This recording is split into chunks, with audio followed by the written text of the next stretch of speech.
All right. Well, good afternoon. This is the first video I've done, the first video interview I've done. I don't even have a podcast going yet, but this will be on it once that happens. So we are here with Clint Edwards, and Clint is an Army veteran. We were actually in Iraq the same time together, and funny enough, I met him a few months ago in Salt Lake. We were at a Scottish festival, and I look at him. I said, "Dude, you look super familiar to me." And then we started talking, realized, wow, we're chewing on the same dirt, over in Iraq, and that was awesome. He's a former seminary teacher for the Church of Jesus Christ of Latter-day Saints, and he is the host of the Scottish Clans podcast, which personally, Clint, that is one of my favorite podcasts ever. I listen to it every day. Like every day I listen to an Glad you like episode. it. Yeah, it's super awesome. So I'm just super happy to have you be my first interview. And yeah, I'm just stoked. So let's start off. So tell us a little bit about yourself, your family, where you grew up, what you do for work now, some hobbies you have, things like that. So I'm originally from, well, we moved around a little growing up. So it's a longer story, but the short answer is I'm from Malad, Idaho. And I, not long after graduating, about a year after I graduated high school, I served a 2-year mission for the Church of Jesus Christ of Latter-day Saints in Kentucky.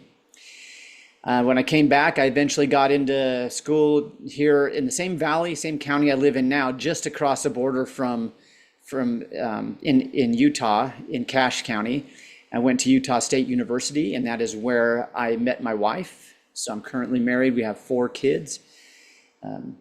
I majored in history, and then years down the road, I don't recommend doing it this way to somebody who's just graduating with a bachelor's. You should just go right into whatever graduate program you're going to do. But I waited. I did, no way like the hard way is one of my mottos in life. But I ended up doing a master's program in ancient and classical history. So that'll be relevant for probably a future question here. But Right. I out of college, while I was in college, I enlisted, and so that kind of broke up my college experience because I was activated.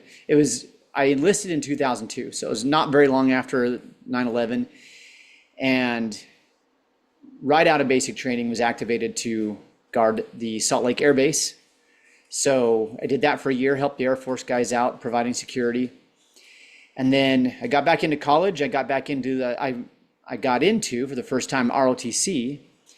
And I started off in the same career field that Jed here did. I was a forward observer. And I still have a lot of pride. And I was nothing. I didn't do anything cool, but I still have an immense amount of pride that was my original entry into the military, because I think it is one of the coolest jobs to do, Oh, shy yeah. of going into the special operations. And even then, special operations oftentimes act as forward observers. So I thought that was pretty cool. But then I joined the dark side. When I got back into college, did ROTC, branched armor, went to a school that qualified me as a cavalry officer, and didn't do much with cavalry. I was as soon as my civilian life settled down and I got a job full-time teaching seminary, I was a sapper platoon leader. We had a combat engineer company, and there was a few platoons, sapper platoons, and I was one of those platoon leaders. And that's what I was doing when the 116th Cavalry Regiment, that Jed is also a member of, we were sent over. He was doing one thing and I was somewhere else doing something else. But I think what we were doing, there's a little bit of overlap with what we were doing, but then we got back and I ended up going into on the military side. I came civilian wise, came back and just went right back into seminary teaching, just in a different location in Idaho. But then I was going to get out. And then I kind of just started taking a last look around, make sure there wasn't any one thing that I just wanted to make sure I did. And I'd considered before the deployment going to civil affairs. I was kind of done with the line, the big Army line units. I just wanted to go over into the fringe if I was going to stay into anything. And so the civil affairs is definitely fringe. Definitely fringe. You show up to help most maneuver commanders and they just look at you and they're like, If you're civilian somewhere, I guess you should go talk to them. Which is exactly what I liked about it. They didn't, when I was a cavalry officer or a sapper platoon leader, everybody there knows your job better than you, and or they think they do. Yeah. But civil affairs, you're just this weird guy that shows up and puts his hands in his pockets and uses first names. And anyway, That's awesome. That's awesome. yeah. So that. I retired not very long ago in 2023. At the same time, close to the same time as getting out of teaching. And right now, I am living in Cache County, Utah, very north of Utah, right up against the Idaho border. And I am the farm manager at the American West Heritage Center. So that's been a pretty cool gig. I have something different every day. I have a good team, pretty scenery. It's nice. I've really enjoyed it since I've been there. That's awesome. I love the Cache Valley. And it's funny when we were talking the other day about where you're working. I remember driving right past it with my wife not too long ago, and we're like, man, we really need to go over there. That looks like a great place to go explore and check that out. So we will be visiting you, I'm sure, in the near future. Cool.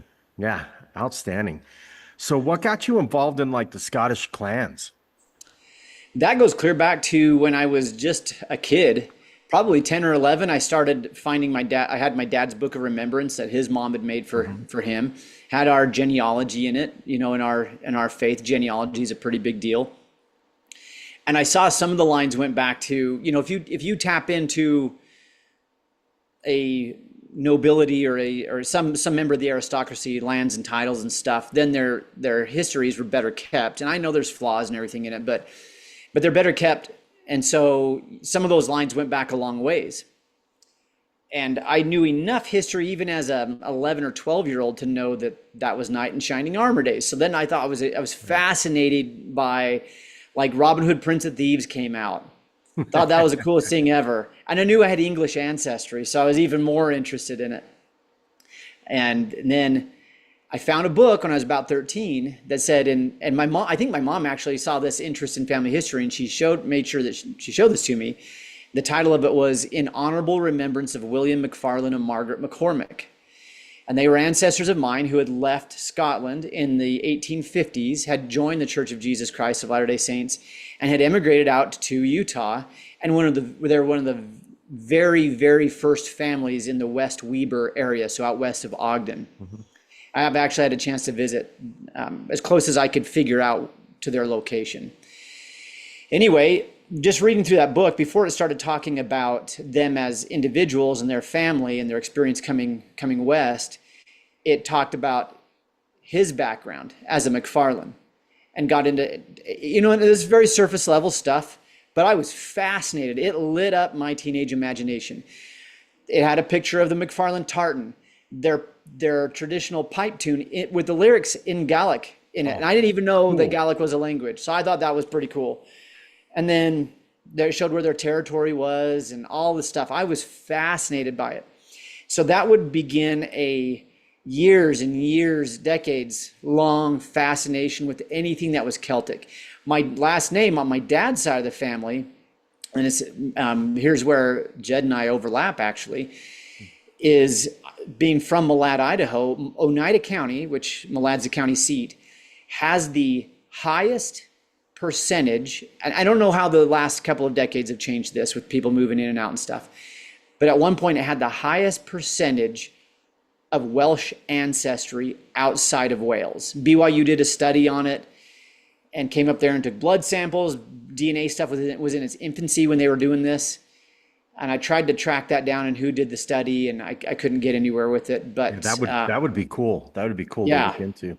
It would. And so, I didn't know this, but that side of my family was even more Celtic than the other, than the Scottish side of it. But yeah, so Malad Valley was settled by Welshmen, which is dumb that it doesn't have some kind of a Welsh name for the place. But anyway, yeah. So now it's got a name that means sick. Anyway.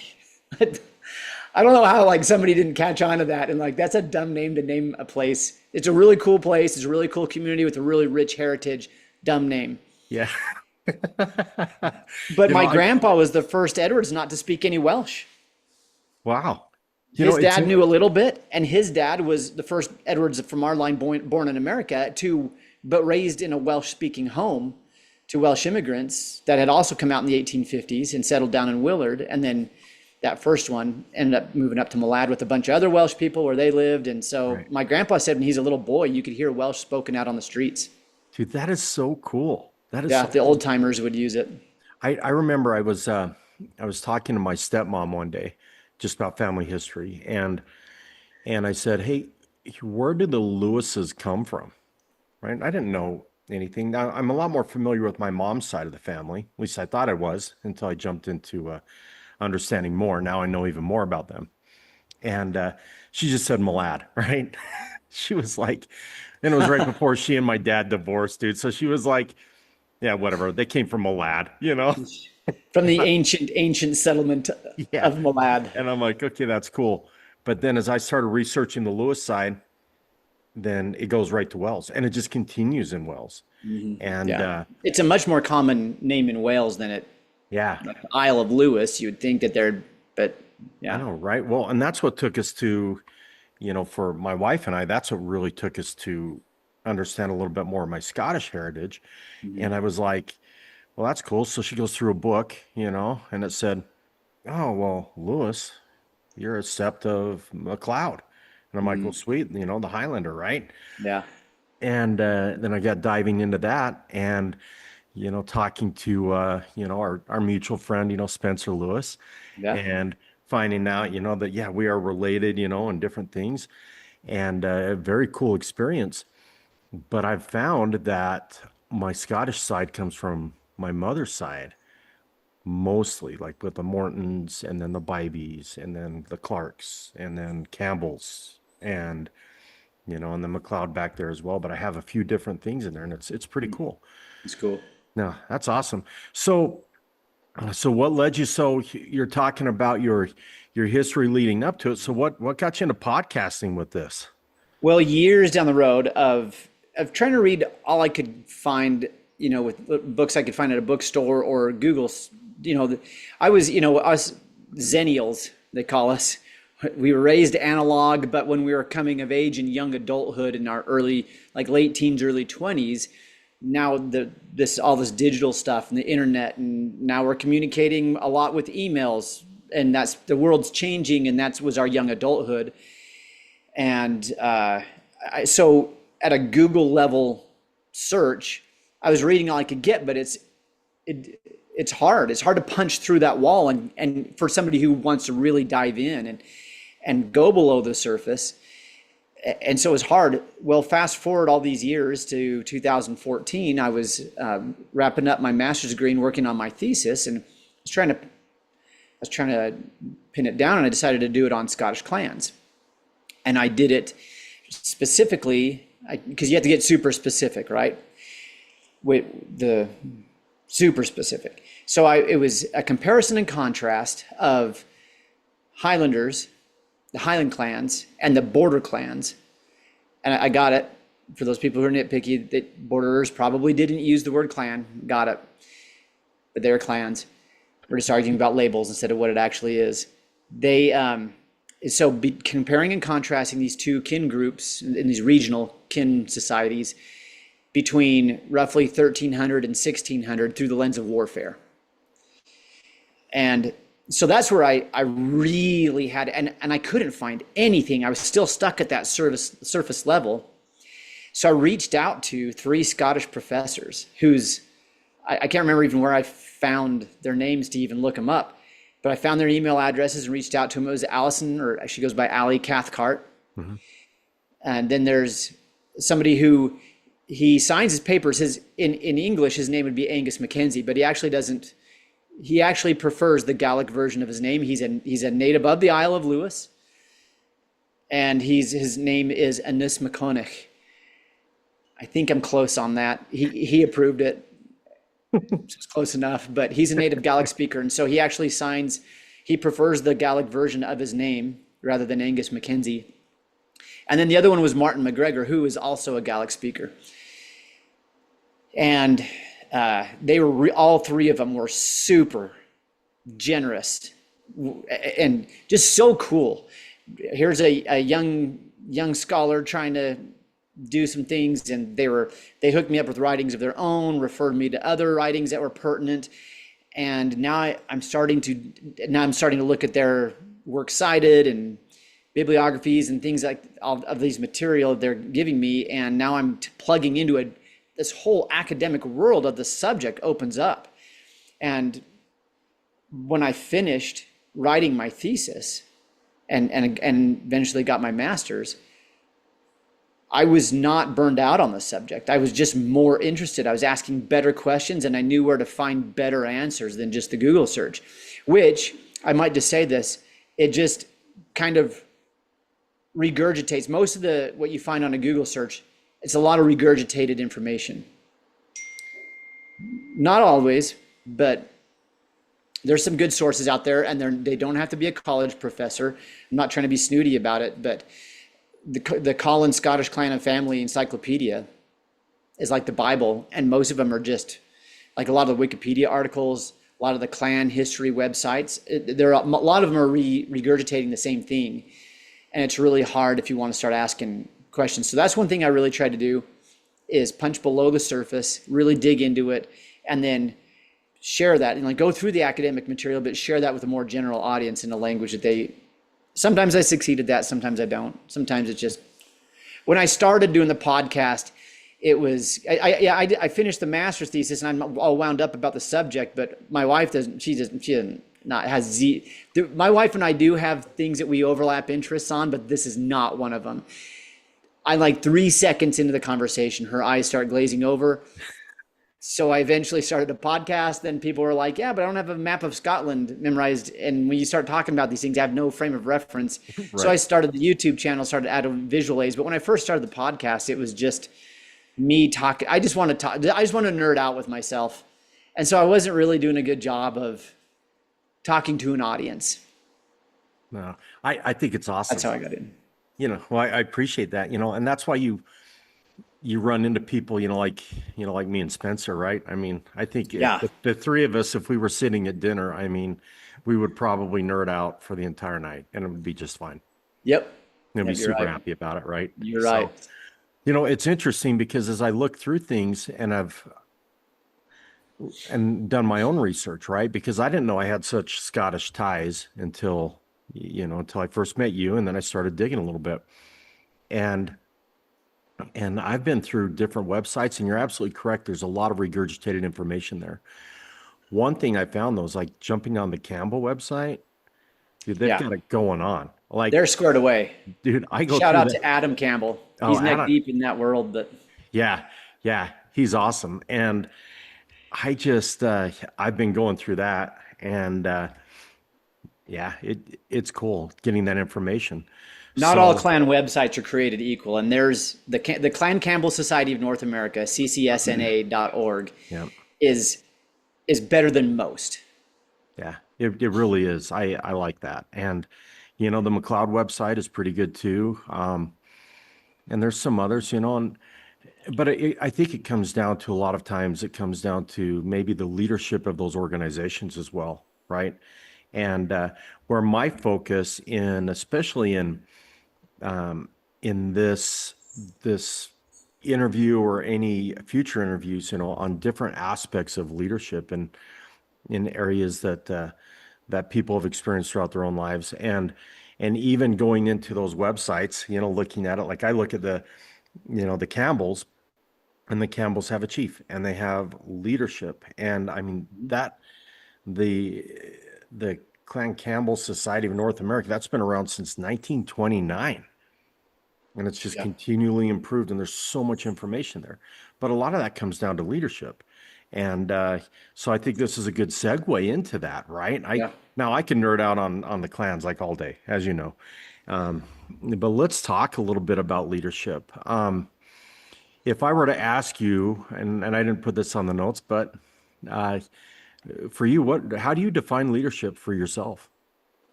I would default to John C. Maxwell. Mm-hmm. So I didn't cover this really in the intro, but between leaving teaching seminary and my current position, it was kind of a wild roller coaster of a ride. Part of that time period I spent at Fox Pest Control, which is headquartered out of here in Logan, Utah. And they have a great climate of leadership. They are really forward pushing. It's baked into their mission statement. They're all about building leaders, which is funny because, all the time in an ecclesiastical setting, all that time in the military, especially the military, especially as an officer, you would think you draw certain conclusions about military. And I'm not saying my military experience is the same as everybody else, but it was when I got to Fox Pest Control and their culture there. Like my second day on the job, my supervisor hands me 5 levels of leadership and says, "Here, read it. It's our Bible by John Maxwell." So a lot of them, we really, for the first time, I really started digging into, we're going to read this book, and now we're going to read this book and talk about it, and we're going to go, and we just, and then they promoted that. One of my supervisors plugged me into an Audible account where they had a bunch of other books in there, and so I was like, wow, I've never really done a lot of self-help books before. So I started, my world opened up at that point. I started really digging into it, and there's a lot I had to learn. And by reading John Maxwell's books, not just 5 Levels of Leadership, but there's a couple others that I've got into, I was then able to turn around and contextualize a lot of previous leadership experience and make it more useful to me and allow me to build other people. So I would go back to answer that question, what's leadership? I just use John Maxwell, and I would say it's leadership is influence, nothing more, nothing less. Something close to that. Perfect. It's funny because we didn't rehearse this at all, but that's what I look at. Leadership is influence.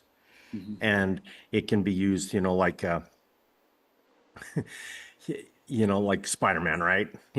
With great power comes great responsibility. If you're given a position of leadership, which, like it or not, most people are in positions of leadership, whether they're in their family, in their community, at church, at work, and I'll dive into a little bit of my experiences there a little bit too. But everybody has some level of leadership, regardless where they're at. If you're the oldest kid in a family, you've got leadership. You're the lowest kid, or the youngest, you've got influence and you've got leadership there. And I love that idea, because you can look at, at people in history that were not very good people, but they were fantastic leaders because their scope of influence was huge. To be able to move countries to invade another country, you know what I mean? There's a lot of influence there. It's hard to get away from, really, being a leader. Like you're saying, all those different facets that you could be a leadership in. Yeah. I'm a huge fan of, extreme ownership and reading all of Jocko's things. I've actually had an opportunity to meet him a while back in Pocatello, he and Leif. And I've been around Leif a couple more times than I have Jocko. And so they probably wouldn't know me. They'd be like, bald guy, Idaho. That's all they would know. And then, it could be any of us, right? But yeah. but it is funny. I will tell you a story. So I own a martial arts school, right? We teach Brazilian Jiu-Jitsu and we teach American Kenpo Karate. And I remember I was rolling out a kids program right about the time that I met Jocko. And my one of my buddies, he's the police chief of Pocatello Police Department. And I was working for Idaho Falls Police Department, and I was a sergeant up there. And Roger calls me and he says, "Hey, I got Jocko coming." And I'm like, "Are you kidding me?" He says, "No." So it's just for Pokey PD, but you're going to be an honorary member of Pokey PD for that day. So get on down here, right? And so I met him. I helped him carry some stuff in. Hey, for people that don't know, Pokey is Idaho short term for Pocatello. Oh, thank you for that, Clint. Yeah. I just get talking, right? But yeah, Pocatello, we call it Pokey, Idaho Falls is IF. Yeah. So Malad is Malad. Still Malad, unfortunately. Yeah. So I'm talking to Jocko, and I said, "So I have a question for you." I'm like, I have a or I have a jujitsu school. I teach jujitsu and I teach karate. And I want to call my kids program the Warrior Kid program or Warrior Kids. And he's like, and for those that don't know, Jocko has a whole part of his business that is the Warrior Kid series and his books, and he has the Warrior Kid podcast. And to help kids, help youth grow and develop good habits of leadership and accountability. So I told him, I'm like, I really want to call it the Warrior Kid program, but I'm not going to do it without your permission because that's kind of like your thing. And I said, but I do want to use like your t-shirts. I want to use, all this stuff. And he's like, and he says, jiu-jitsu. I'm like, yeah. He says, Brazilian jiu-jitsu. I'm like, yes, sir. And he's like, He's a fan. yeah. And then he says, get some. That's all he said. That was all the permission I needed was get some, right? So I rolled it out right after that. So I can with our, totally hear him saying that too. yeah. And so with our kids program, we have like the Warrior Cubs, which are the youngest, 4 to 6 year olds, but then we have Warrior Kids 1, Warrior Kids 2. And it's been fun, but so anyway, I jump into his philosophy about things, and that really influenced me in how I see things because he talks a lot about how relationships trump the chain of command, right? They're more powerful than the chain of command, I should say, instead of Trump. They're just more powerful than the chain of command. And I found, I mean, you know, I'm out of the military now, but I found I was around some fantastic leaders, right? And for my military background, I was in the Marine Corps Reserves. I was an infantryman there, made it to sergeant. I had a team, I had a squad. I was acting platoon sergeant for a number of months, while some things are going on.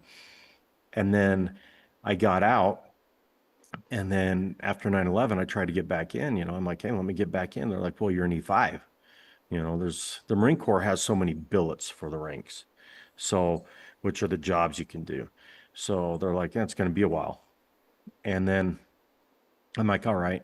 Well, then my brother, uh, he said, hey, I'm going to join the National Guard. You want to join with me?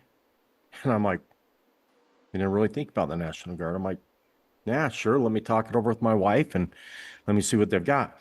They didn't have infantry, like light infantry in the Idaho Guard, but they had fire support, forward observers. So I jumped all over that. It took a little bit. I had to get some things done, like medically or whatever, because I was a little bit older. Um, and I'd been out for 6 years, right? So I had to play a little bit of a game there. And then I made it to sergeant first class, E7. And when we were in Iraq, I was the platoon sergeant for Bravo Troop QRF, which is Quick Reaction Force. And it's interesting because seeing different levels of leadership, I had some squad leaders that worked for me that were fantastic leaders, some that were fantastic tactically, some that were fantastic in taking care of their guys. Others were sticklers on the regulations, but then others were like super laid back and nothing bothered them. And then also seeing officers, right? I had some good officers. I've had some poor officers, just like you've had good NCOs and you've had poor Yeah. NCOs, right? Because people are people.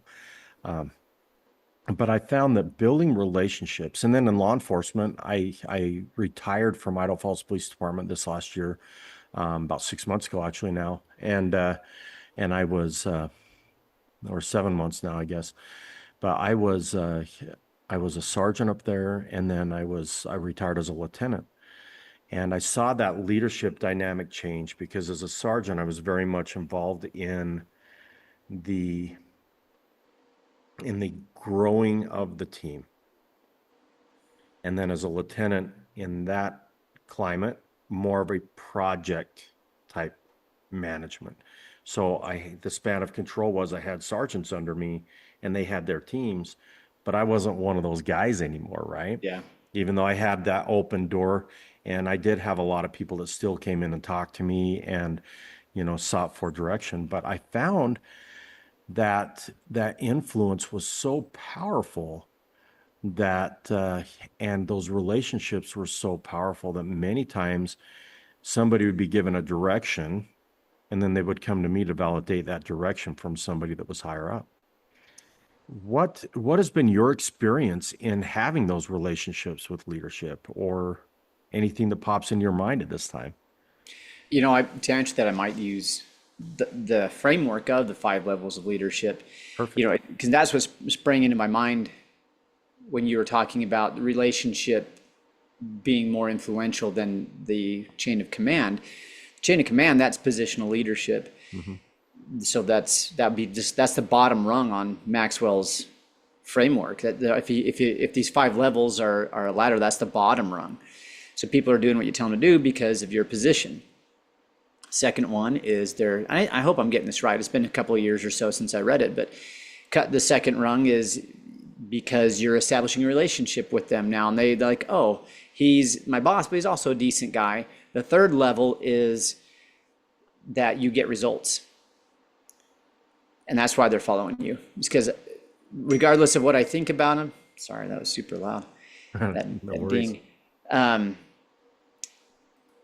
Regardless of what I think about him, this guy gets it done. Like, he's competent. Like, I know that if I do what he's telling me to do, that we're going to have a good result as far as accomplishing the mission. Fourth level is you are a developer of people. And then level 5 is you are a developer of leaders. It's your force multiplier. You're not just making people better, but you're amplifying the positive influence that they have on the people around them because of your leadership with them. And so that's what that framework is how I think of that question that you asked, and the role that relationships have in that. I think relationships will provide kind of a foundational level, though. And I'm seeing that in my position right now at the American West Heritage Center. When I first came in there, I didn't have relationships, and these are the group of people that they really didn't, like, they needed that. Like, they weren't ready to, like, it's such a unique environment there. It's a historical farm, but they actually have, I don't know, it's kind of hard to, they have a mission statement real easy on their, if you just look it up on their website, but there's a lot more going on as well. And so it's easy for them to be like, well, we're unique, and if you haven't been here and done this, that doesn't matter what else you've been out and doing, you don't know this. And so you really have to get some reps with these people. I think the situation is proving, I think I'm developing a relationship, I'm gaining their confidence and things like that. But definitely you can't come in and say, hey, this is why you need to be loyal to me, this is why you need to do what I ask you to do, is because I'm the boss, this is the position I'm in. There is something to that, especially when you're first starting someplace. And as a follower, I came in only a few months before the current director, who's my boss. And I didn't have a relationship with him either. But I decided it was going to be my duty to make him succeed and to make him look good. In as much as he wasn't just completely going rogue, right? Within him trying to be a good boss, regardless of how imperfect we all are, I was going to try to make him look good because he was trying to get us to succeed. And it was, it was all wrapped up into holistic, like the mission, the men, everything. So. Well, I love that book, by the way. The Mission, the Men, and Me. Yeah. I knew exactly what you were talking about when you mentioned that. That was awesome. I wasn't intending to do that, but I mean, I read that several years ago when I was a young lieutenant, and it's good stuff. It really influenced the way I looked at leadership. It did me too. And I remember bringing that up. I actually bought the book for my lieutenant in Iraq. And at that time, it was one of the best leadership books that I'd written or that I'd read, right? And I remember we had a sergeant major, and I won't say his name, and he pulled like the senior leaders together, and he's trying to have this conversation about how to be better leaders, and that the whole development thing. And I brought that up. I'm like, well, it just comes down to the 3 M's, right? The mission, the men, and me. And I started talking about that, and he's just like, well, there's some other viewpoints. And then he like went off on whatever he was talking about, and my eyes glazed over, and I was like, whatever. Yeah, and I'm sure it had something to do with him and how amazing he was. But nevertheless. It was an opportunity to make you it was a missed opportunity to make you shine, to make you look good in front of your peers and your subordinates. Yeah, yeah, Like, oh, hey, you're into personal growth and leadership books. Like, yeah, that's awesome, Sergeant Lewis. And, yeah. like, and leverage it into the message he was trying to convey in the first place instead of just playing it down and kicking you off to the side. I mean, Yeah. it was a missed opportunity to It, build it, you. yeah, yeah, probably on both sides, right? Of course, everything I can go back to any leadership or poor leadership experiences that I've had, and I'm like, oh, I could have done better in that one. I could have handled that better. I could have taken the high ground, right? That's extreme ownership. Good job. Yeah. Thanks, man. I love what you're saying though about being able to develop other leaders. And, it's a very um, outward mindset when I look at developing other people so that they can be the best that they can be, and then they can grow and develop their own leaders. I love that concept, and I'm going to have to read that book. That's one I haven't read. I don't even know that I have it. I have a lot of John C. Maxwell books, but I don't have that one. But that's super important. What are some of the challenges, like when you've come into a new organization, like you're coming into like your present occupation now? What have been some of the biggest challenges that you face in trying to develop those relationships? I'll tell you one that I'm still in kind of right now is, I'm 48, just turned 48. I have been around a few blocks a few times, and I'm more experienced than some and not nearly as much as others. So Right. I'm not trying to toot my own horn here, but my team is young at work right now. And you want to come in and you're probably in a similar position where you feel like you have some things to offer people. And if the readiness to receive isn't quite there. And this happened in the seminary classroom all the time too. I mean, and there it's not that my message was so great, it's that what we have in the scriptures is so great. It has nothing to do with, I'm not teaching the gospel of Clint. I'm teaching the gospel of Jesus Christ. And there's things in here that I am super confident will improve your life.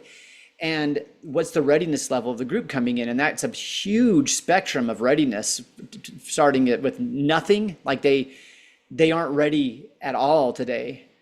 And some of them come right in and boom, in the first few minutes of class, you're off talking about some good, like, and they're Right. getting it. And the light bulbs are going on. So there's that. And so what do you do? The challenge can be if they're not ready. So whether you're in a classroom and you've got 60 minutes with somebody or a group of people, or you are in a position now where it's like we're going to be working together on this as this team for, who knows how long. And what is the readiness level to receive my leadership? And that is a test of my leadership, is how do I increase readiness to receive you can't force it on them. You can't say like, hey guys, I'm older than you. I've done some stuff. I mean, you should probably just listen and ask me a lot of questions, and you're not asking me very many questions. Right. That doesn't work very well. And so there's ways around that, but the answer to your question, some of the challenges is readiness. But then there's also times where you don't look good. You haven't really worked into that role yet. You're still becoming in that role, and you're still working on that, maybe that level 3 where you haven't shown any results yet. And so they're still kind of hanging back like, he's a nice guy, but does he know what he's doing yet? And you're still not there. And so there's a lot of things that can affect that readiness. One thing that Maxwell says is that level 3 leaders won't follow a level 2. Wow. And you cannot lead any higher than the level you're at. And that's great. And maybe in some circumstances we're at a higher level than in other circumstances. Maybe as a father, I'm at a higher level than I am at work, Mm-hmm. than I am at, with the National Guard unit or Reserve unit or whatever I'm doing there, or with the softball team that I'm on. Right. We can be at different levels in those areas, but wherever we're at and whoever we're leading, you can't lead higher than you are. Man, I love that. Like that is, yeah, That's a I biggie. hope I'm remembering it correctly. You know what? But it's sparking so much in my mind. Um, I had a lot of things popping in my brain as you were talking, and I love that because if I am not at the if my vessel's not big enough to receive things, Uh-huh. I really can't. I mean, I have got to expand. I can't guide somebody if I'm not a little bit further on the road, than them. I Yeah. have to have my vessel has to be a little bit more expanded for that kind of knowledge. And I have to prepare myself to do that. That's really Yeah. big because yeah, I can't lead higher. I'm gonna have to definitely read that book, man. That's gonna be purchased very quickly. Um, Good. yeah, Can I share with you something that a conversation I had? So it was after my time at Fox. I was a mid-level manager there for over a year before I was invited to go try something else out. And so I wasn't trying to be jumpy and go from one thing to the next. A lot of I was invited. I wasn't looking, but fast forward a little bit, and we're still before I started working in my current position. I interviewed for a position with Dairy Farmers of America. It was actually a pretty cool position that was going to pay pretty, like for me, okay, for me coming from a teacher background. right. So not the same bar maybe as other people are looking at, but so I'm out to lunch with this guy we're going to lunch together and we're chatting, but it's kind of a job interview. And he was asking me about leadership in the civilian world versus leadership in the military.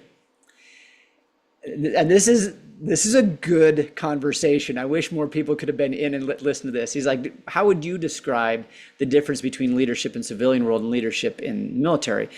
And I said, done well, there's not that much difference. It might express itself differently in certain circumstances, but the same principles apply in both circumstances. The problem is that in the military, you have so much leverage over the people you lead that people can stall out at positional leadership. So just level one. We have a reputation for yelling. And as an officer, I didn't yell that much. I just turned the platoon sergeant and say, hey, Mike, Yeah, that why is was this our still jacked that was up? our job, right? Yeah, you get the NCOs to do it for you, but and I had really good NCOs, so I never had to yell at them or anything. If I had a problem, I would just mention it to them. They would go figure it out. But good NCOs. But so you have people who have, because of the leverage they have, they rely on that level one leadership, and so it's all about how fierce you are. Kind of because I told you so Which mentality. I mean. There's times in certain circumstances you Yeah, counsel with your guys and you get the input of maybe guys who've done something more than you have. right.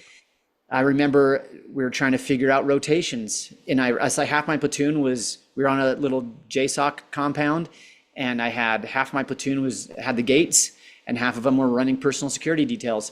Hmm. I was talking to the half that were on the gates and that NCO and some of his subordinate leadership, and I asked for their input on how they want, because they're the ones that are going to have to, I have to make the call and ultimately the responsibility is mine, but I want their input as opposed to a super urgent, time sensitive situation Right. where You need life to and death move. is on the line and calls need to be made. And you don't have time to have a drink with somebody and talk about the pros and cons Yeah. of different courses of action. So the different styles are appropriate in different circumstances, but definitely you want that when you have time to do it, you want that input from people Right. instead of just yelling at them and telling them what to do because you said so. Right. So what did the guy say that you were talking to? How did he Actually, this is respond? one, look, not everything I did in Iraq was A, the right decision, B, well received. I Right. mean, you could make a right decision that's not well received. You could make a poor decision that's well received. And didn't do everything perfect, but on that one specifically, I had a couple of the NCOs express explicit gratitude for bringing them in on the Fantastic. decision instead of just going back with the platoon sergeant, developing whatever we think they should do and shoving it on them. Yeah. They were so grateful that we let them develop, and they presented, here's what we'd like to do. We looked at it. We feel like that will accomplish the mission. So let's go forward with it. And it turned out to work really well, actually. That's awesome because that gives them like belief in the mission, gives them buy-in, and it Yeah, gives them ownership of their own little area in there. absolutely. So when you were interviewing with that one guy for your for the job, right? Um, how did he respond to your answers on those things? I think that landed well because he had a guy working for him that was coming out of the military who was a positional leader. Right. He, Yeah. he was stuck at level one. And, and it was the interesting thing in my experience was I'm going to drill or battle assembly, depending on whether you're in the National Guard or reserves, on a weekend. And now I'm coming back into the seminary classroom. In one place, I say, hey, these vehicles need to be PMCS. We're about to go do this. And people just hop on it because you're the platoon leader, you're the officer, and you told your NCOs, make this happen. And they just do, and they know it needs to be done. They just jump on it. And then you come into the seminary classroom and you say, hey, will you please open your Bible to this verse? And like some of them do it, and some of them Do just it now. like, 5, 4, this is 3, 2. stupid. Yeah. Yeah. It's a completely different environment and a response to what you ask people to do. And so you just learn that you can't run things like that positional leadership. Like, hey, just do it because I'm the guy telling you how it's going to be. So it landed really well with him because I wasn't following that philosophy that had burned some bridges and left a little bit of a bitter taste in the mouth of people who'd worked with this former military guy. I had an experience with that too. As a leader, I made a decision and it was the right decision, but I really upset somebody in that. And they're like, man, all you military guys, you always come in and you always do the same thing. Everybody just comes in and you snap your fingers after job. I'm like, whoa, whoa. I'm like, no, I want to explain this to you, because we already had a relationship. And I'm like, knowing me the way you know me, is that me? Is that how I operate? Well, no, but you military guys, and then right back in, just started running that whole. So he's looking at you through a lens. Yeah, absolutely. Yeah, his whole paradigm of everything was a little askew, and then I'm like, okay, I need to, and it really bothered me. That was one of many things, with this individual, and I remember going home and talking to my wife about it, and she's like, he just needs some, just like with your kids, right? Your kids need dad time. They need to be seeing you. You need to be Yeah. doing things with them. He needs dad time. He needs to be seeing you. You need to work on that relationship. And I was like, man, that's some wise words, right? And it's funny. Um, my wife is a fantastic person, and she a lot of times will calm me down enough so that I can see through the storm, right? Yeah.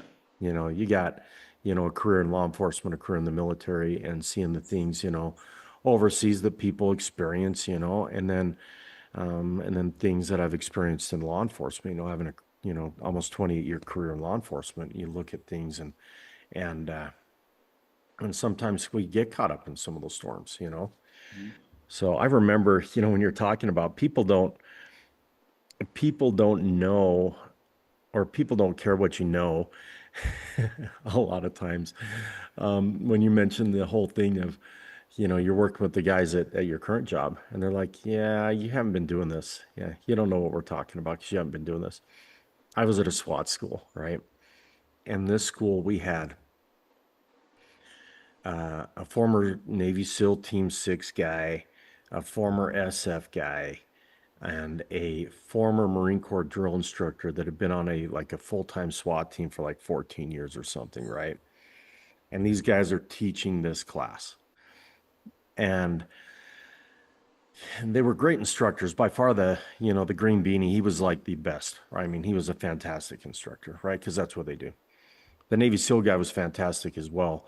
The Marine DI, he would say things the way that I would expect a Marine DI to say things, and I'd just giggle. Yeah. And one of my buddies in the SWAT school with me, he was a former recon Marine, and he got his Ranger tab and stuff like that too. And every time that guy would start saying something, he would like look at each other. He'd just shake his head and start laughing. But it was funny because these guys were, and I can't remember when this was. It had to have been, oh, probably 2008, and when I went through this, and these guys were operating, they were doing things. Well, then they're talking about some experiences and they're saying, hey, you need to go through this way. This is how, you should be going through the door. This is what you should be doing. And I look at the other officers there, and one dude's like, what does this guy know? He wasn't dealing with the freaking drunk on the street last night, covered in his own filth. You know what I mean? Yeah. It's like, dude, until you've been where I've been, don't tell me what we're going to do. Yeah. And I was like, and to me, I'm like, dude, these guys have been running and gunning like a lot more than we have, but just that concept of you're not there with me, so you must not know how to do this. Yeah. So that hurts readiness, right? It does. And mission accomplishment, because then you find like you're not aligned sometimes. You may have a mission that you are operating off of, or an idea or a concept that you're operating off of. You may be aligned with your supervisor. But until these guys have belief, they're not going to be aligned with you, right? Right. And also when I said readiness, I just realized that you and yours and my background, we might initially think mission readiness. Right. What I meant was readiness to learn, like readiness as I experienced it in a seminary classroom. Yeah. Readiness to receive, right? To receive. And so you have guys with vast amounts of knowledge, especially when you're talking about how to go room to room. And I mean, there's so much to give, but if a person's not ready, it doesn't matter. Yeah. Unless you can alter their state of readiness. Yeah, absolutely. I love that readiness to receive. I wrote that down. I'm going to use that a lot. Yeah. So when you're working with your current teams now, because you have subordinate leaders, right, that are under you? I do. Yeah. And how many guys do they oversee? It depends on the team. I have on Mondays, we have some missionaries that show up to do service work. Okay. And there's 13 of them on a good day. Maybe not at one, maybe 9 on certain days, and then fewer on other days, and combined maybe 13. But so that's kind of a big chunk. And the person that we actually have directing that is not in a formal leadership position. And then I have somebody else so it really, each team, I have one subordinate manager that oversees one person. He's the direct supervisor for one person. Right. We've all been there. Yeah, but nobody cares. Nobody gets wound up about titles and things, and he doesn't care at all about his title. He just shows up, and he doesn't even want to be a leader. So he doesn't care. But he's super competent, and he's doing great with this person. He's on a good path, is what I mean by that. And but yeah, so it varies. He's over one person. I got other people that are over. Like there's a pipe crew for moving pipe. There's a lawn mowing crew. And the person that we have over that is also not an official leadership role, but they are on Mondays and Tuesdays. You know what I mean? So, right. So it's all from my perspective, informal, formal leadership training, and so it's a pretty broad spectrum of. What did you call it? What you used the term for it, but I haven't used it very much. Span of control. Yeah, span of control. It's pretty broad and varied, and it's not just varied depending on position, but very depending on what part of the week we're in. Right. Looks different, and so for me, that's something I have to adjust to. Yeah, like we used to say, like Semper Gumby, always flexible, right? Yeah, the adaptability is huge. When I was going through the civil affairs qualification course out at Fort Bragg, that was something they looked for. We had psychologists following us around, and you'd be in one training scenario, and they would inject a dramatic and sudden and abrupt change, and they were just sitting back and watching how well you adapted. Wow. And that right there was actually one of the things I think, because I was looking at some of the guys that were not making it, that were getting cut, and I was like, I've interacted with that guy a little bit, and I'm pretty sure he's smarter than me, but our just our impressions that we get from talking to people, and like that guy's not a slouch, but you take sleep away from people and put them in some really fast changing environments, and I don't know. Somehow I made it through, and some people didn't, and I don't think I'm better than them, but that adaptability is what they were looking for. Yeah. And that's so important because the missions change. Like, well, your mission may not change, but the circumstances in the mission or the dynamics and the mission can change too. Like Yeah, I can. you may be heading, off to, like, man, I don't know how many, calls I've gone to where I'm like, I'm heading to a call because there's I don't know, maybe there's a domestic violence situation, taking place. And then all of a sudden an officer gets involved in a shooting and it's like, I'm going over here. It's having to manage that and adapt to the environment that you are experiencing at the time. And it's hard to go from, hey, you're sitting down eating a burger to all of a sudden you're going to a very, very bad domestic violence situation. So it's like, man, I mean, I remember my cousin and I, he worked at the PD with me, and we were doing some. One of my roles in law enforcement has been as an academy instructor, and actually like instructing other instructors how to do things in the defensive tactics world. And I was doing some things with my cousin, who's also an instructor, but I'm that tier higher. We're going over things, reviewing some things, and as soon as we leave, we're like, "Hey, let's go get us a bite to eat now." And but right as we leave, we went to, and it was one of the worst domestic situations that I've ever been to. I mean, it was horrible, and just that ever changing environment and being able to adapt. That's so important. That's so important. Yeah. Because And adapt in a way that not only you're still functional, but you're still functional of leadership. yeah. It's another tier, another echelon of brain activity. Yeah. I've often, I tell people when I'm instructing the police academy, I'll say something like, "Look, when you show up on a scene, you want to be the calm in the storm, not the storm in the calm." Right? Yeah.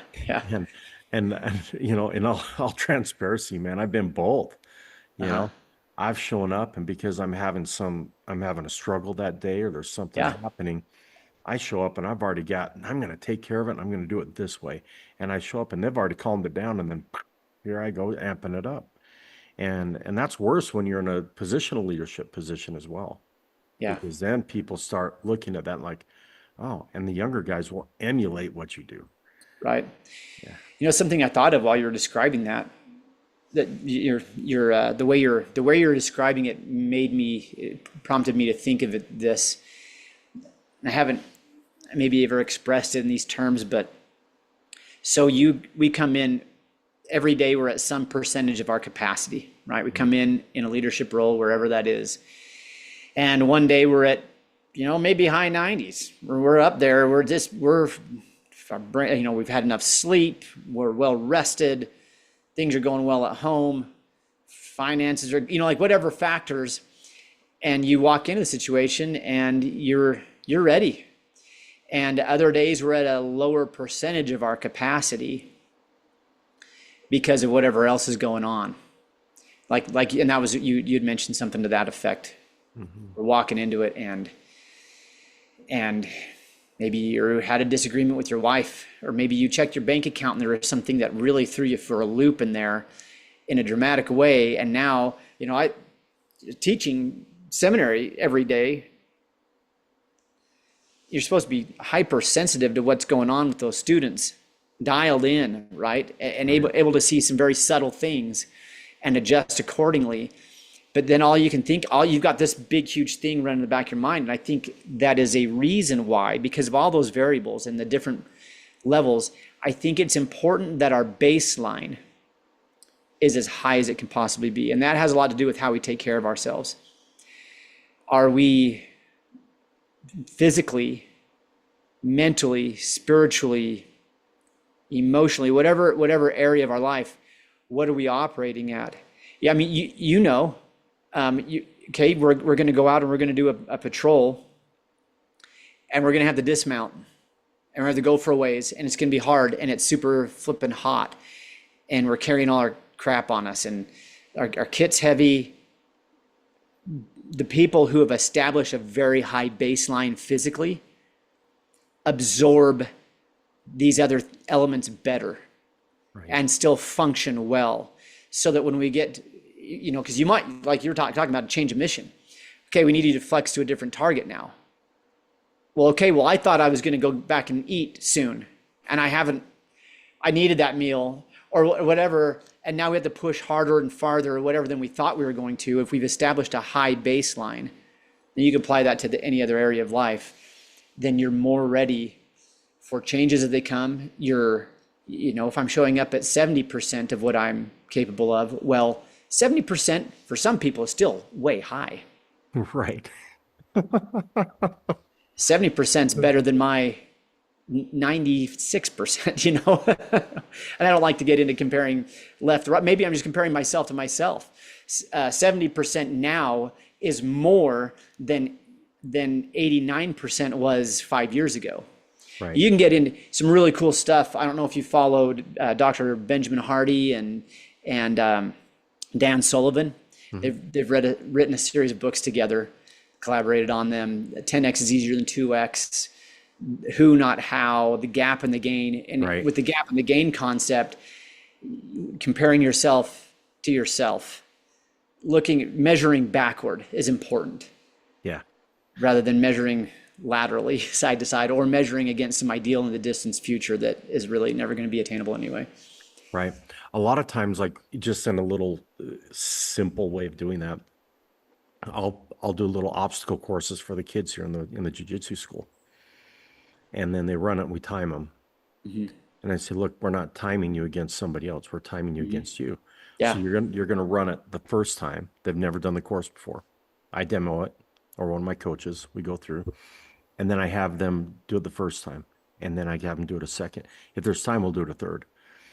And their third time is always better than their first time. Mm-hmm. And I'm like, why is that? Then we have that whole discussion. It's because now they understand the layout. And now their capacity is bigger and their adaptability to things. If they haven't seen something before, they're not going to move as well. And having that high baseline, I love that. My goal as an instructor, I tell people, I'm like, most officers operate at this, like police officers operate at this level. And that's why they lose their crap, in the middle of, whatever's going on. I think officers being, as we discussed, being a storm in the calm versus the calm in the storm. I think that, like human beings, because everybody's human, all these things in our heads are going to influence us. We're going to have these problems. I said, most officers operate at this level. I said, when they get in a stressful situation, they operate at this level. Mm-hmm. And this is your average officer, because we never rise to the level of our expectations, right? We always fall to the level of our preparedness and our training and things that we're ready to do. So my goal as an instructor is to push you to this level so that your average day, your bad day, when you're operating at 60%, is still better than that average officer. You've raised the baseline. Yeah. You got to raise the baseline. You have to raise the standard. And we have to do that on ourselves all the time. Like if I'm a person that needs to be motivated to get up out of bed every morning, then my standard is very, very low. But if I am a person that I operate in that, like, I get up early every day, I get my workout in every day, and that is my standard, and I will not compromise that standard. Yep. Then I operate at a much better, much higher level. Absolutely. Yeah, that is fantastic. That is awesome. So, And so as we're approaching, we're approaching about an hour now. Just a couple of things like what what advice would you give to somebody that is new to leadership? That the what would you say maybe are the, and not to give it a number, but what would be the first steps that you would give to somebody? I think being new to anything, study it.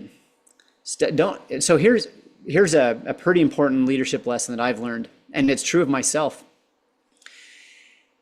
Just because a person has been in a lot of leadership positions does not in and of itself make them a good leader. So your mere presence does not mean anything in your presence in that position. I would study leadership from the best leaders in any realm. If you're a military officer, you have a lot to learn from the civilian world, or an NCO. Study leadership and then try it. Just apply, get the reps. That's how you, and I think that there are certain times, it's like I can think of going through certain things in ROTC that I was not comfortable with, and so I'd skirt around it rather than try to get more reps and more reps and more reps. And I would try to be, my competence in some areas would, my competence would compensate. That's very good. A lot of times we do, like musicians. If I want to be better, I play the guitar, right? I'm not real good, but I like playing the things I'm good at Yeah, because that gives me a boost. But if I want to get better, I have to do the things I'm not good at. right. And there's something to be said for capitalizing on your strengths. I think that's maybe a little bit different than what I'm not saying, there's the 80-20 rule and finding out what 20% is making you your most money and Yeah. discarding the 80 that's not, and all that. That's fine. But don't, if there's a part of your job, like I remember not being real clear on how a leader's reconnaissance should go. And part of it is because we're always training on this super small scale terrain, Right. super limited and so we get out on the big terrain, and it was always, there's certain things about leader reconnaissance and establishing, like moving into an ORP, and then establishing a patrol base, and just the mechanics of it, that I wish I would have been more aggressive with my questions. That's probably another thing for new people. Ask questions. Find somebody you trust, and I wouldn't say wear them out with your questions, because you might lessen their readiness to talk to you. So, but don't hold back because you're worried about looking less competent in front of other people. Pursue it. If you don't understand something, ask. In your own time, study it. I was so grateful to get that position at Fox, and they're like, we're going to study this. And I'm like, I didn't think this, but I could have. Look, I'm a retired Army major. I've done other leadership stuff. I mean, you know what I mean? No, I was about to enter into a really good phase of my understanding of the concepts involved with leadership principles. And had I hung back or been reluctant any other ways, like maybe people think that I don't care. You could almost, like, it's a symbolic going to the zero range. Right. And you get some of these guys that are like, I zeroed in 6 shots. I'm like, freaking good for you. I will stay on that zero line until that bullet is hitting exactly where I want it. I will go through magazines. I mean, they don't let you, like, I think there's some kind of a cap. I can't remember, but it's not, don't let your pride Right. stand in the way of getting a good zero, because it's going to pay off when you get on the line to qualify with your rifle or I guess you don't zero. I mean, we never zeroed pistols. You could, I guess, but you get what I'm saying, right? Yeah. Well, and You that's get one up of there and those. it pays off. Yeah, it does. That's one of those things, I think about it, and I started telling my jujitsu students this, like, when it comes time to operate, that's when I'm doing the things I'm really, really good at. When it comes to training, that's when I'm doing the things that I'm not good at, because I want these to equal these eventually. Yeah, I still practice. I still have to yeah, practice my operational techniques, yeah. but I need to practice the things I'm weak at. And that's one of the interesting challenges for me in even doing these interviews is like I like talking to people. I have the gift of gab. I mean, we're Welsh, right? We could break out into song any minute, right? Any minute. But the idea of actually putting myself out there and not worrying about what other people think. I mean, that's a biggie Yeah. because ego a lot of times will get in the way of things. So what advice do you have for somebody trying to get rid of that ego or that natural man?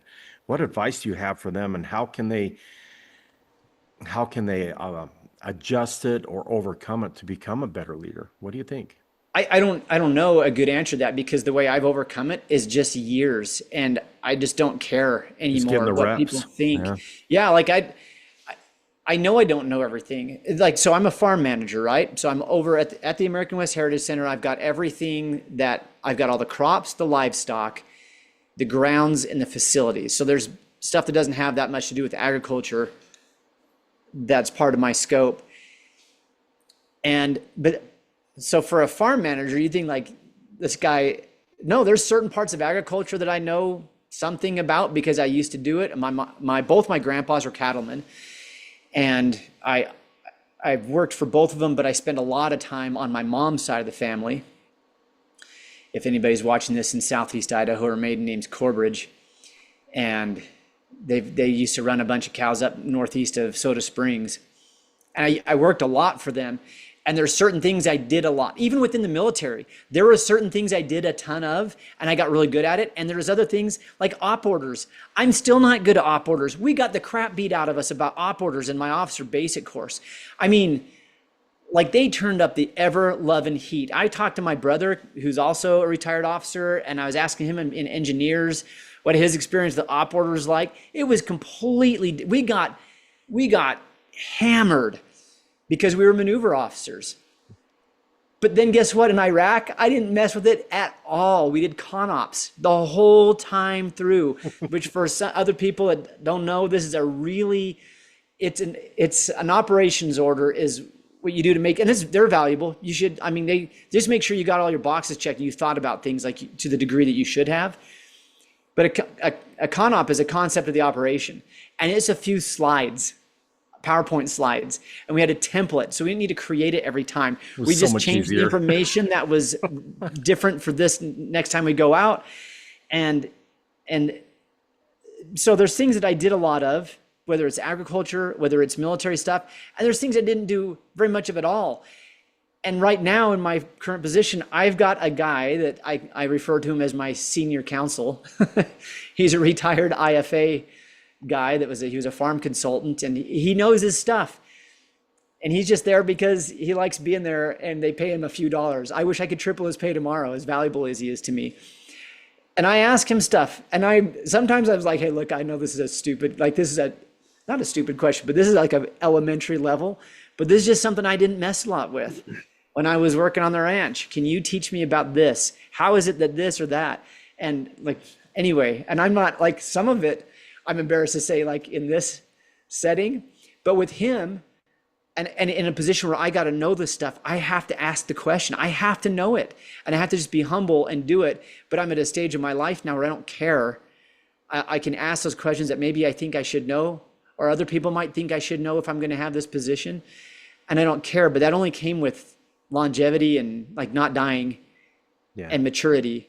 There was no like tip that I could give to somebody who's younger and is just starting out in this leadership thing. I don't know what I would say other than just, I mean, other people have said it better, like Jocko, like swallow your pride, kick your ego in the face, Yeah. and just ask what you need to ask. It's so hard. My jujitsu instructor is Carlos Machado. Now, he's world famous. His uncles were the founders of Gracie Jiu-Jitsu, right? And I've been very, very blessed because Carlos is my instructor. And I have a banner up on my wall here, and it says, "Leave your ego at the door." And I think Jocko, his answer would be, swallow your pride and everything, but he's like, do jujitsu. Doing jujitsu, nothing has humbled me more than doing jujitsu. You Yeah. get on the mat, and I have my cousin's daughter uh, trains, and she's a blue belt now. She's 16, just got her blue belt. She's been doing it for years. She's been a an assistant instructor. My youngest son, um, he's fixing to go out on his mission here in about a month, but he's same way, kind of a smaller kid and things, but very, very strong. Yeah, the kid's a little bull, but I'll have grown men. I'm like, hey, why don't you get with Kara? And she's gonna run you through some stuff. Like, what can she do? Yeah. And then next thing they know, they're like tied up. I watched Rigdon, my son. And I running out watched, of oxygen. yeah, yeah. I I watched I watched my son. He was actually with a police officer, and he was probably 14 at the time. And I watched him just take this cop, this grown man, and he just walked right over him. And at the end of class, the officer is just sitting there like, I don't know what the heck just happened to me. Yeah. It's like that was crazy. And their egos just went, And their readiness to learn went like this. but their readiness to learn shot up.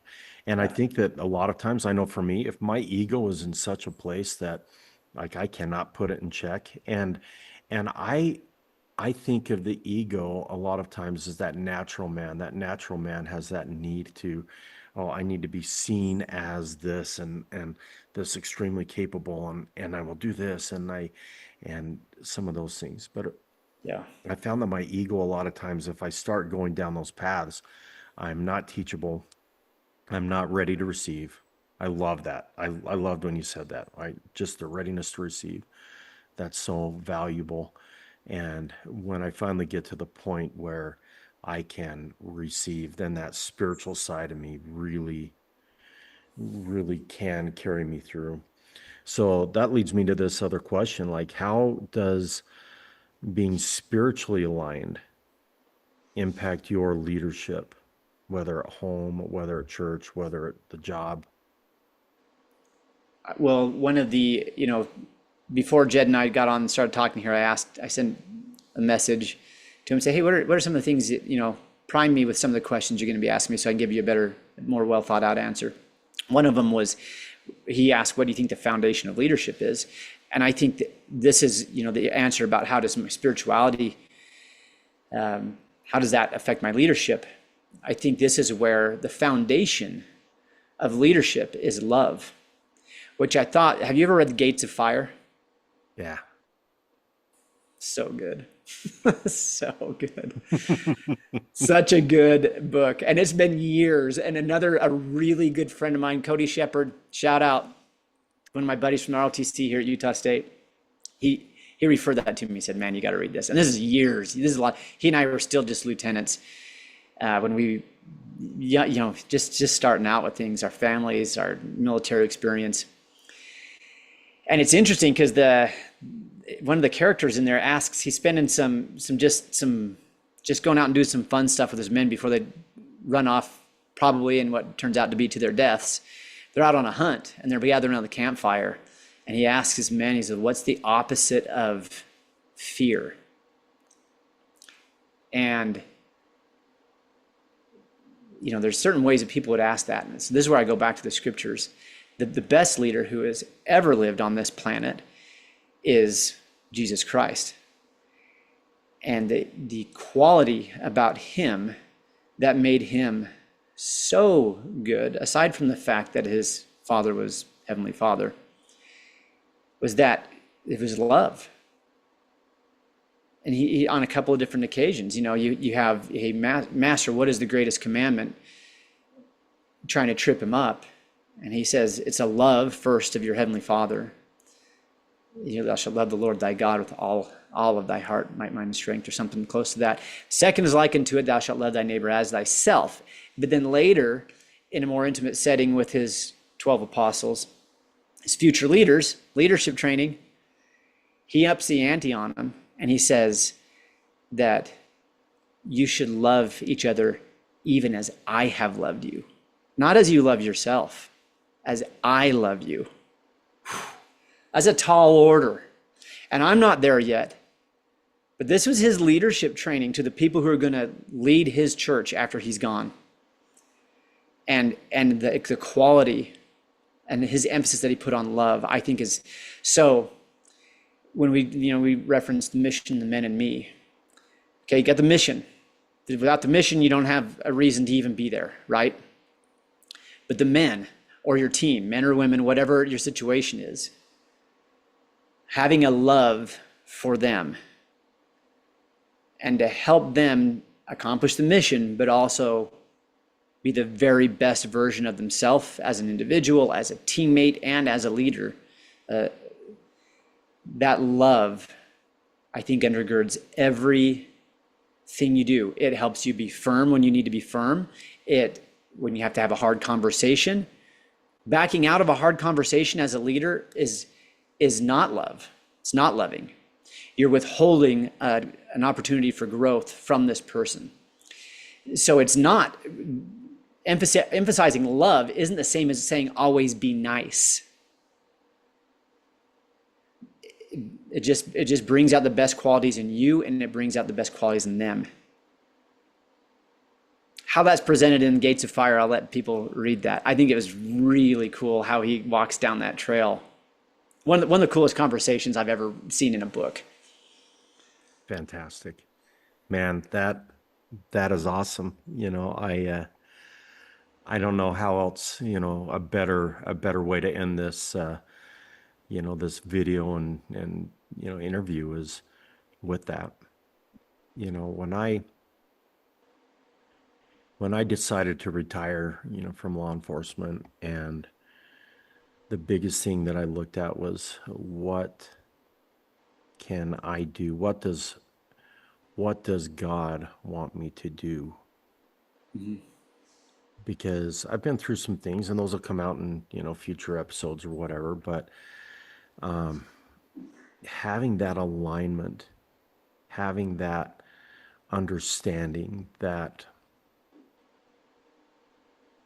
we are literal children of a Father in heaven that loves us. He wants us to be as he is. Mm-hmm. And he gave us the perfect example for that in his son, Jesus Christ. Mm-hmm. And there's just nothing better. There's no better leader, no better man. He withheld nothing from us. It is all there. He Yep. gave every ounce of himself. And if I could just be that kind of person for those people around me. Mm-hmm. Absolutely. Where I could give all that I have for somebody else. But that's the test of this life, right? Mm-hmm. We're not here to be perfect. We're here to learn it. Yeah, it's a really high bar. Yeah. And but achieving it's a process we spend the rest of our lives doing, but it's exciting. Yeah. And if we do, and even go into ahead. the eternities, right? Absolutely. Yeah. Yeah. By no means I don't expect to be finished by the time I exit here. Yeah. Yeah. Yeah. No. Fantastic. Yeah. Well, my man, any last words? Any plugs for your podcast? I will tell you, I love it. I love how, I've told you this before, I love how the ease, I don't know, the easiness to listen to it. Like for me, I love listening to it because it's a very natural conversation. I think much like what we've just gone through, just this conversation, there's not a lot of editing. There's nothing. It's just it's a very easy podcast for me to follow and listen to. I'm glad you feel that way. I appreciate you taking a chance on me, being your first one, and it helps that we've been over some of the same ground. Yeah. Yeah. Been through some of the same stuff. In talking with you, I think we've got a lot of overlap in who we are as people, and things that we feel like are important and that we're interested in. But thanks for having me on. It's been a pleasure and I've actually articulated and crystallized some of my own views by I'm an external processor. Mm-hmm. And so having a conversation like this is helpful for me. So appreciate it. Yeah. Thank you. I've got notes here, So if somebody wants to find you on the interwebs, how do they do so? Well, I made, as far as that podcast, and I mean, really my internet presence, the only thing worth finding me on there is I have a personal Instagram account, but it's like I hardly ever post. I'm not very consistent, and but the podcast and the YouTube channel, I try to make it as easy to find as possible. They're just called Scottish Clans, so it's not general Scottish history. It's not. I don't like the origin of the thistle as a symbol. Cool. I'm really dialed in on Scottish clans, on these kin groups that existed and that was really the operational fabric of Scottish society for millennia. You know, and it's hard to see really how far back it goes. Yeah. Well, But and teams, right? They were teams. yeah, yeah. And it's actually to look at that history through the lens of leadership, formal or informal. You know, sometimes it wasn't the chief. Sometimes the chief was locked up in prison somewhere. And so somebody who may or may not have wanted the jobs now shoved in front and said, all right, time to go. And, you know, sometimes they did want the spotlight and they're glad to have the chief out of the way. And now there's a new guy in town. But just to look at it through a leadership perspective, I think having had this conversation, that's going to be more present in my thoughts as I go forward. But that's what I'm studying, is the Scottish clans. And I think the reason I dial in so much on what is a Scottish clan, and because a lot of people approach and like, hey, I'm a Cameron.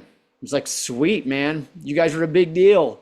Hey, I'm a Mackay or a Campbell or even one of the smaller ones like McNabb or McFarlane. Or some people come up and say like, hey, my last name's Wilson. What do you know about Clan Wilson? I'm like, I don't know that there was one, man. I'm not telling you for sure there wasn't, and I'm not the guy who says whether your folks were a clan or not. That's what I'm trying to get, like, what it was a clan and how do they function? What are we looking at regardless of what label we're putting on it, what am I looking at? And understanding that better, I've been able to be of use to people. And then it's fun to tell cool stories that come from that background. And they're more than I have time to record and publish. Oh, they're awesome stories. All right. So website address or anything? The website, scottishclans.info. The channel on YouTube is just called Scottish Clans. Same with the podcast. It's on the most major platforms. Perfect. We've been in the middle of a move once again. So I've been, my operational tempo slowed down on that front a little bit, while in other areas it's ramped up and I need more sleep. It's okay. It's okay. So awesome. Well, thank you, my man. Thank you so much for being part of this. And thank you. Yeah, we'll get this out soon. So yeah, I appreciate you. Pleasure doing it.